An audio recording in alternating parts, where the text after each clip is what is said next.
दोस्तों, जहां एक तरफ देश के प्रधानमंत्री नरेंद्र मोदी जी कहते हैं कि हमने देश में जब से हमारी पार्टी सत्ता में आई है तब से करप्शन हटा दिया, लेकिन खुद बीजेपी के नेता किस तरह से एक बड़े भ्रष्टाचार के मामले पर फंसते हुए दिखाई दे रहे हैं, इसको लेकर के एक बहुत बड़ी खबर आ रही है। और या हम ये कहें कि एक और राज्य में बीजेपी की सरकार मुश्किलों में आ गई है। वहां के मुख्यमंत्री जो है एक बड़े भ्रष्टाचार के मामले में फंस गए हैं। कौन सी वो राज्य है, हम इसकी विस्तार से आपको जानकारी देंगे। लेकिन दूसरी जो बड़ी खबर इस वीडियो के जरिए से हम आपको बताने जा रहे हैं वो है देश के गृह मंत्री अमित शाह के बाद बीजेपी की एक और दिग्गज नेता और मंत्री को लेकर के हॉस्पिटल से बड़ी खबर सामने आ रही है। जो तीसरी बड़ी खबर है वो है कोरोना वैक्सीन को लेकर के। एक एक करके सभी खबरों के बारे में विस्तार से जानकारी देंगे, लेकिन उससे पहले एक छोटी सी रिक्वेस्ट है।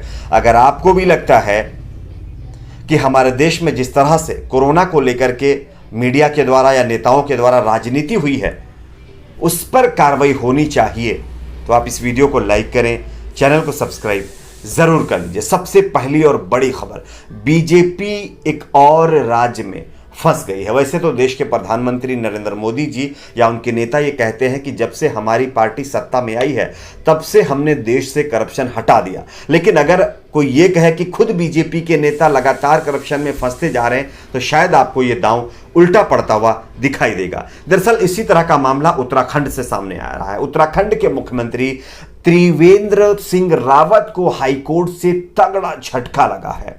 बताया जा रहा है कि हाईकोर्ट ने उनके खिलाफ भ्रष्टाचार के आरोपों की जांच सीबीआई को सौंप दी है।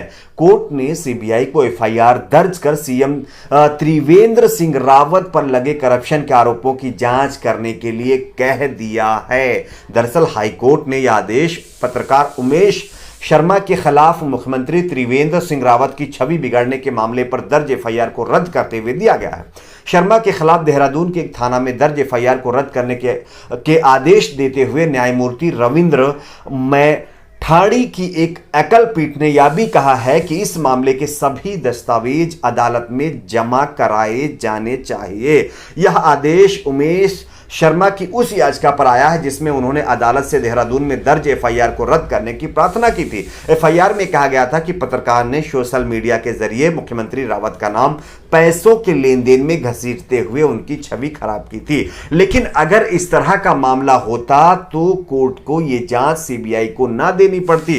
दरअसल कोर्ट ने पत्रकार की याचिका स्वीकार करते हुए मुख्यमंत्री पर लगाए गए आरोप गंभीर है, ये कहा है, इसकी जांच होनी चाहिए और सच का सामने आना बेहद जरूरी है। और इसी को लेकर के आप देख सकते हैं स्क्रीनशॉट के जरिए से भी मैं आपको दिखा रहा हूं कि उत्तराखंड के मुख्यमंत्री रावत जी फंसते हुए दिखाई दे रहे हैं, जिसके बाद देश के प्रधानमंत्री नरेंद्र मोदी जी के उस दावे की भी पोल खुल रही जिसमें उन्होंने कहा था कि हमारी पार्टी में जो नेता है वो करप्शन फ्री हैं। हमारी पार्टी जब से सत्ता में आई है तब से करप्शन मुक्त हो गया है देश। लेकिन खुद किस तरह से करप्शन लिप्त होते जा रहे हैं नेता, हालांकि अभी तो हम नहीं कहेंगे, लेकिन जांच सीबीआई तक पहुंच गई है तो मामला जरूर सेंसिटिव होगा। आपकी इस पर क्या राय है, नीचे कमेंट बॉक्स में अपनी राय जरूर शेयर करें। बात कर लेते हैं दूसरी बड़ी खबर की। जो दूसरी बड़ी खबर है वो है देश के गृह मंत्री अमित शाह के बाद बीजेपी की एक और दिग्गज मंत्री और दिग्गज केंद्रीय मंत्री को लेकर के हॉस्पिटल से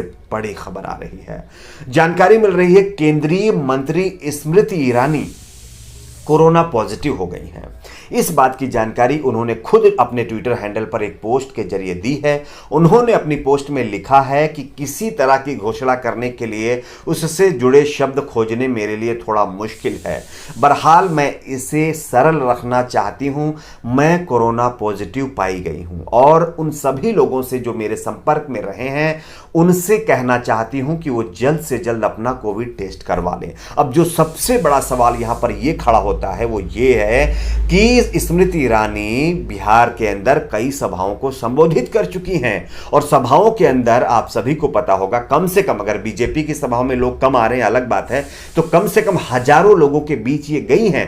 अब आप सोचिए तबलीगी जमात को लेकर के अपने गले में तख्ती डाल करके जो पत्रकार दलाल मीडिया चैनल लगातार ये प्रोपेगेंडा फैला रहे थे कि जो है तबलीगी जमात ने कोरोना फैला दिया, अब जो हजारों लोगों के बीच में रह रही हैं बेखौफ चल रही हैं उनके बीच कोरोना पाया जा रहा है, तो आखिरकार इनको क्या सजा मिलेगी? सोचने की बात है। लेकिन यहां पर स्मृति ईरानी की भी गलती नहीं है, उनको भी यह खुद नहीं पता था कि वो कोरोना पॉजिटिव हो जाएंगी। काश इस मामले को पहले ही समझ लिया जाता कि एक विशेष समुदाय को टारगेट करने से पहले, उनको बदनाम करने से पहले कि उन्होंने देश में कोरोना फैला दिया, तो कितना अच्छा होता।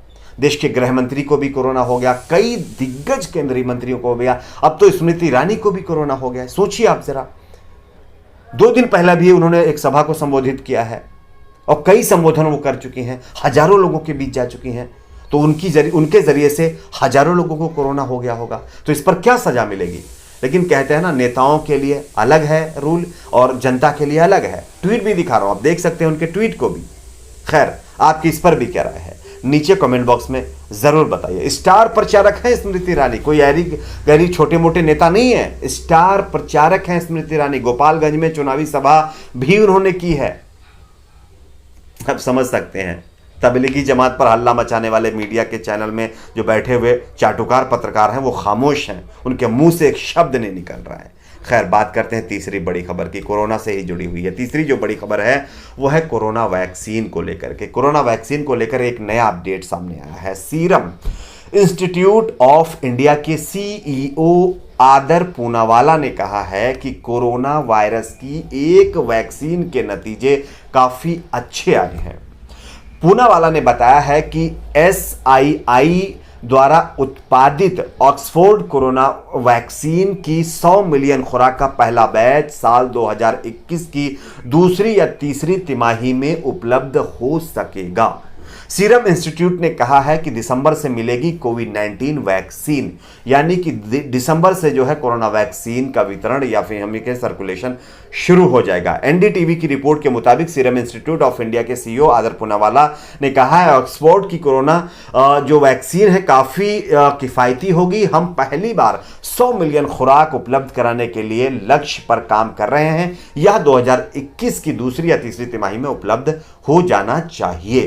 तो ये कहीं ना कहीं एक पॉजिटिव अपडेट है कोरोना वैक्सीन को लेकर के, और अब हम उम्मीद भी करते हैं कि जल्द से जल्द कोरोना वैक्सीन हमारे बीच आ जाए, क्योंकि लाखों लोग इसकी चपेट में आते जा रहे हैं। जब स्मृति ईरानी नहीं बच रही हैं तो आप समझ सकते हैं कि गरीबों का क्या हाल होगा।